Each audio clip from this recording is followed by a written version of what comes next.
Okay, so this is my car after the full install. Everything back together. Look how seamless the screen looks against the dash, like it was always supposed to be there.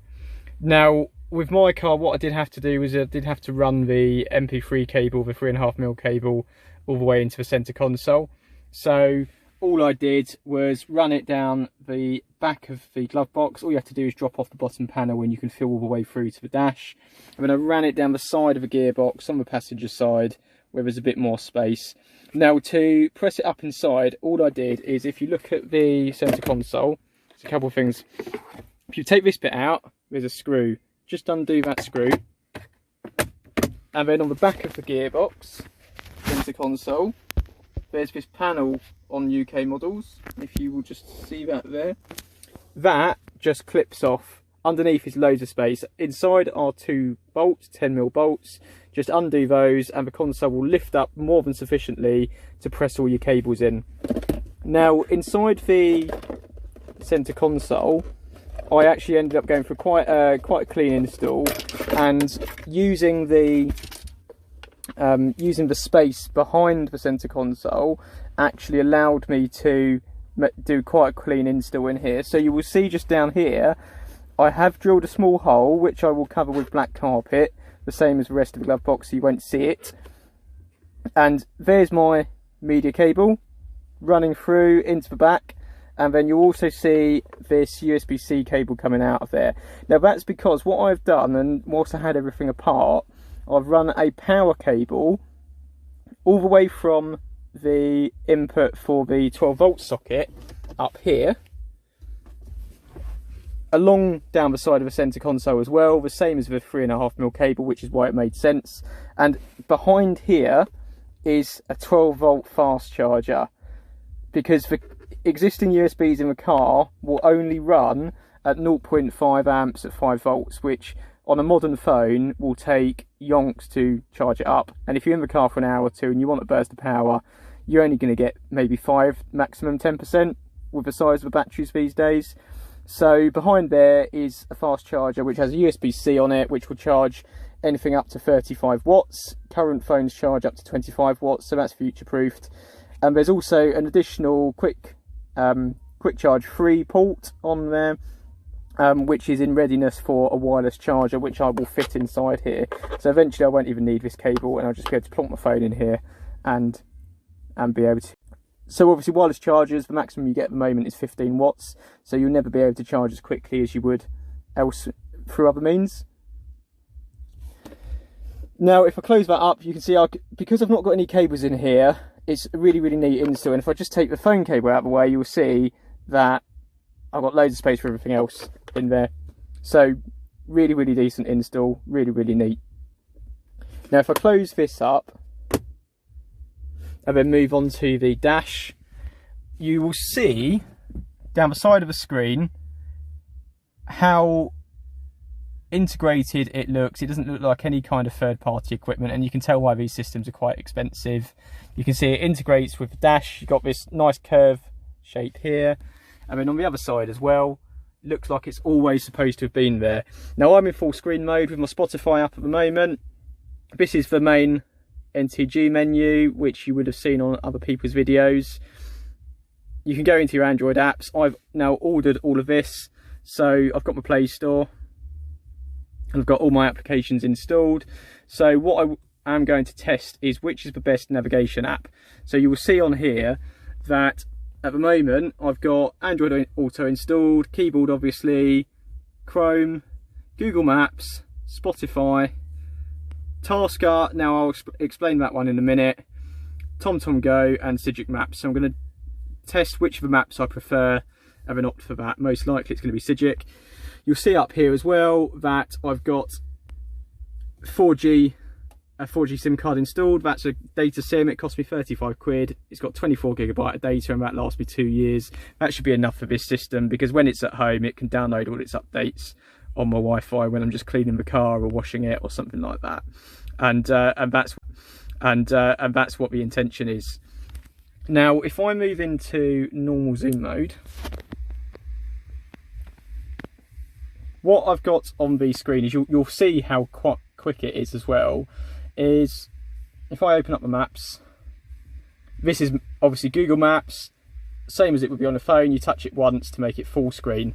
Now, this is one of the key things, is think about how responsive even modern car systems is versus this, okay? If I put my fingers on it, immediately, look, I can zoom right in, right out, move the map around, move to 3D. Look how responsive that is versus anything else you would get in any other manufacturer's system. This is way better than any of their systems.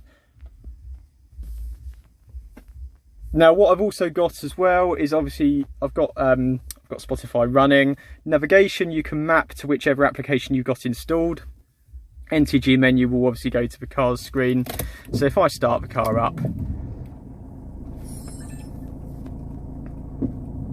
and we'll wait for that to start up again. So you'll see the NTG menu down here. Now there's two settings that you can put on. One stretches this screen to widescreen, or you get the information display that you would normally have on your centre dash. So obviously on UK models there weren't any options which allows that assistance graphic to do anything, so this just remains blank the entire time. But then obviously on this side you've got the original car system. Now you can still use the navigation and everything else like that if you want to, exactly the same as before. You can still use your phone and everything as well, but I've got all of that switched off now. The audio settings, because this is a command system, it's just set to auxiliary, and you saw in the center console what I did to get that set up. Now all you do to switch between the systems is you just hold down the back button for a couple of seconds, and then your system switches back to the Android system, and you'll see this here. Now if I open up Spotify again and just let that continue playing, you will see that the car, and this is what Tasker is for, I've set up a script that sets the car up in split screen mode, because you've got the space on this screen to do that. So when I start the car, this is the view that I get. I have the sat nav on one side and I have Spotify on another side, and because these systems, what they won't do is automatically play Spotify when you start the car up, which is why I set that script up. Now Tasker is just an app, it costs a couple of pounds, well worth it to set that script up to do that. Now a couple of other things as well. Speed Play here is for your for any Apple CarPlay devices. Easy Connection is for everything else, including wireless wireless Android functions. Now one thing that you don't get with any stock apps on this system is wired Android Auto, but because it's an Android tablet anyway, I don't think that would ever cause me an issue. But if so, as standard it comes up with the APK installer. Now if I load that up, you will see one of the options on here is CarPlay Z-Link. Now if you install that, all you have to do is select it and click install. That will allow you to install a wireless Android Auto function. But like I say, I don't think I'm ever going to need it. In terms of how responsive this system is, I mean, just look at it just versus any system you get elsewhere. This is the main dash. So as you know, this is BMW dials. You can change the colour down here. I've got mine on blue, and then if I rev the car, you will see the revs go up, and equally the speed will adjust as you drive along, obviously. Now if I go out of this, there's obviously you can install any particular app on here, but for me I'm just mostly going to use it for if I'm stuck in a traffic jam or whatever and I want to watch something, then I'm just going to mirror from my phone screen, obviously, and use my phone's data. So all I really need on here is the internet browser, voice control, maps, which obviously I'm going to pick which one I prefer most, and Spotify. Those are the key ones for me. Really decent system. If I go into telephone as well and I put this into full screen, just slide across the screen, you'll see my phone is connected, and you have all your normal call functions on here as well, and you don't need to install the additional microphone that comes with the kit, because it will actually pick up your voice. But if you want a clearer sound, then you might want to plug that microphone in. but the stock camera isn't going to be any worse than what was on your old car in the first place. So for neatness of install, I didn't install it. Music is just anything that operates on your USB, so because I'm using Spotify, it's not worth it. Now if you have got music stored on here, it will play that automatically, but Spotify won't, which is why I've got the Tasker scripts to set up. So if I load up Tasker, I've got a script on here called device boot, and that will automatically start Spotify. Now this might be gobbledygook to a lot of people, but all this does is activates the screen, launches Spotify, plays it, you can see the play command there, moves to split screen, launches maps, whichever maps application that's going to be, and then it moves it to show the album screen. Because when you automatically launch Spotify, it will launch in the library view like this, which I don't like. If you've got this on split screen as well, because I'll run the split screen script now.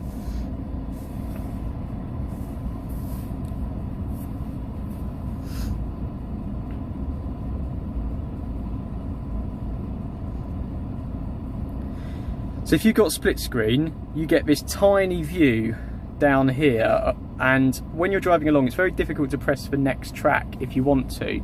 So what that command does is it actually launches the album view instead. So you get these nice wide apart buttons, which makes it much easier to use, much easier to control when you're driving along. The same with actually if you're going to a destination with Google Maps, if you look at how far apart the letters and numbers are, this is actually really, really neat in the sense that if you are driving along and you're jiggling about, it means you don't press the wrong button. So it actually makes it really, really easy to to enter a destination and just press go, hit go. If not, you can use the voice search, obviously. You'll see that just pop up.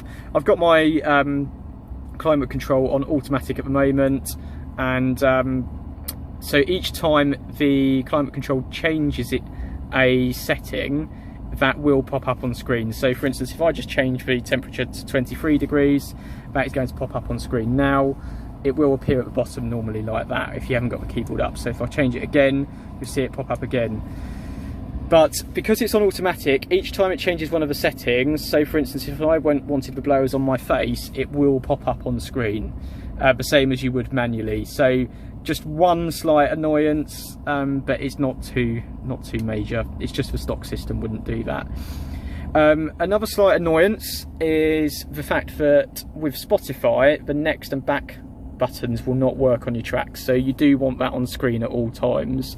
They will work on the standard system, the standard music stored onto the device, but they will not work on Spotify. What I'm going to look at doing is actually creating another script that will take this input and actually translate that into the back and next on Spotify. Just a slight annoyance. The other thing is, so putting it into reverse, this is fine. It will load up the stock camera system, see here, and if I move it into park, it will then, after a couple of seconds, revert back to the Android system. Now, one thing that does annoy me here is that it's obviously got that programmed delay in the system. If when you've just parked, you just rammed it into park and you take the key out, when you next start the system up, it's going to start in the old Mercedes mode rather than in what you're going to want, which is the Android system. So what you have to do is wait those few seconds before you turn the engine off. Another, these are really, really niggly things. This is a really, really, really decent system. I'd recommend it to anyone. But just a slight thing there that you just have to bear in mind when you take the key off. But over any of these couple of little bugs, I would still recommend buying this system. What I probably would say though is this is the HD one, the 1920x720 screen. I would say that there's probably not going to be any difference between this and the lower resolution screen. So if you want to save a bit of money, you might as well go for that. The only thing to bear in mind is that the lower resolution screen operates on Android 9, this operates on Android 10.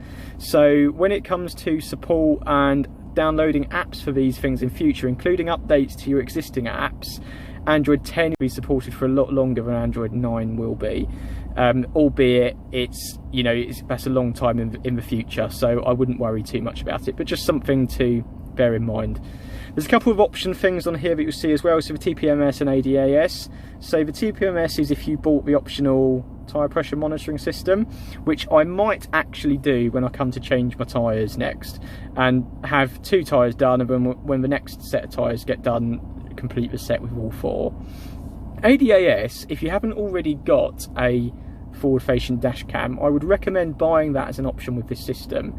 It's less than £30, and the camera quality is actually pretty decent, and it's got its own micro SD card slot as well, so it doesn't take up space on this thing. But what it does allow you to do is it allows you to view, download, upload to Dropbox clips and things as and when you need them, which is much better than the stupid little apps you get, which are horrendously slow for dash cams. And it's not a difficult job, you know, if all you got to take out is the glove box to do it, but you might get away with actually just dropping the lower panel underneath the glove box. It's only 3 screws, and then running the cable up the pillar and the roof lining is really easy. You just put your fingers in there and just pull it back, or just push the cable inside and that hides it. You'll see I've got a dash cam up there at the moment recording, so I would recommend doing that if you've already got if you haven't already got a dash cam. Now, so one other thing that you can do on this system as well is go into all the different separate settings. So if I go into the settings itself, you can go over all the standard system settings like reversing camera. Now this is something I had to do, is I've got the stock camera from Mercedes and it did not work. I had to go and change this from aftermarket camera to OEM camera when I got the system. Otherwise, there's a few other options, including brightness, etc. on here, which you might want to play around with. Navigation, this is what I said about selecting the app. So at the moment, sorry, I just accidentally changed that. That's on maps. So if I press navigation, it will launch maps at the moment. Volume is just obviously the sound from the unit. Now, what I have fitted in this car, because a lot of people complained about this, you might as well do it anyway, is called a ground isolator unit. They're less than £10, so it's worth buying. What that does is, because you're using an analog signal, you often get that static in the background, and I did with this car anyway, but I bought the noise signal isolator with the intention of fitting it regardless. Well worth it. That's hidden behind the dash as well, sorry, hidden behind the center console.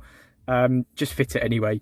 What you will need to do though is just ensure that on the volume system here, the volume is at 30 instead of its maximum 40, because what that will be doing is that will be sending too much power through your ground loop isolator, and you will end up getting crackles and you may blow it.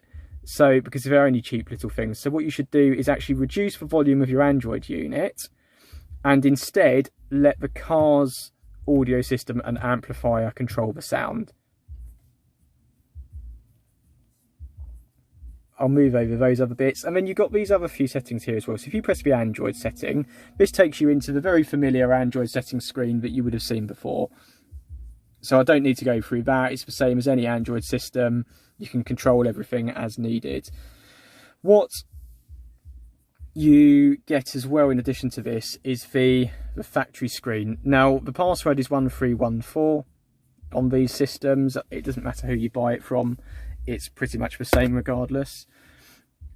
Now, here you get all the different settings for the system. So whether you've got left-hand drive, right-hand drive, what amplifier system is running your audio outputs, cameras, brightness, units, head cameras, etc. And if you move into vehicle settings as well, this is the settings for it to work with the command system. So you can see the knob types, driver's side, how many doors for the car as well, whether you've got automatic or not, etc, etc, etc. Car display, I needed to change this when I got the car because it wasn't working.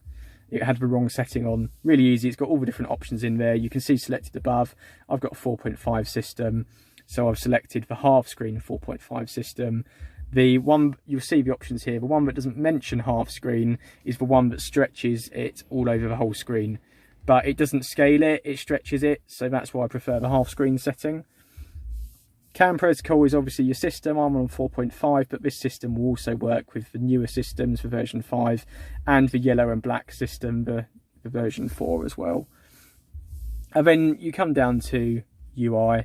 So here you can choose the UI of this actual unit. Mine's just set on the latest Mercedes system. I'm going to leave it on that. There's no reason to change it. Then finally, the boot logo. Now, this is something I needed to change. So as standard, it was actually this world symbol, which does make it look very aftermarket. But you will see on here that you've got logos of other manufacturers. So this one here is Jaguar. Then you've got Mercedes, which is obviously what I chose, BMW, and other BMW options as well. And you can import your own image as well. So if you want one of your kids, you can do that as well. I just went for Mercedes to make it look like it's a properly integrated and well-designed system. So in all, really decent unit, well worth the money. I bought mine direct from China. It took less than 2 weeks to arrive. This is the MEKED system, MEKEDE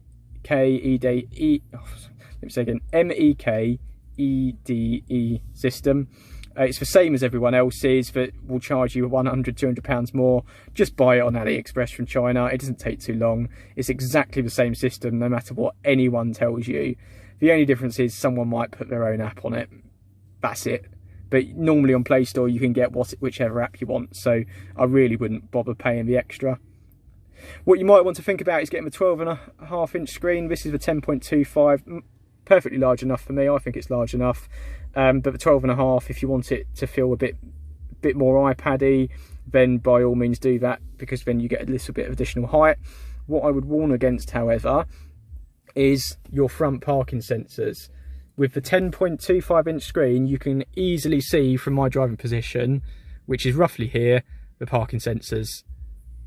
But in the 12.5, you're going to struggle to see those unless you arch your head over. So you're going to have to be really careful and decide whether you want to do that or not, or whether you're a tall person. Really decent unit.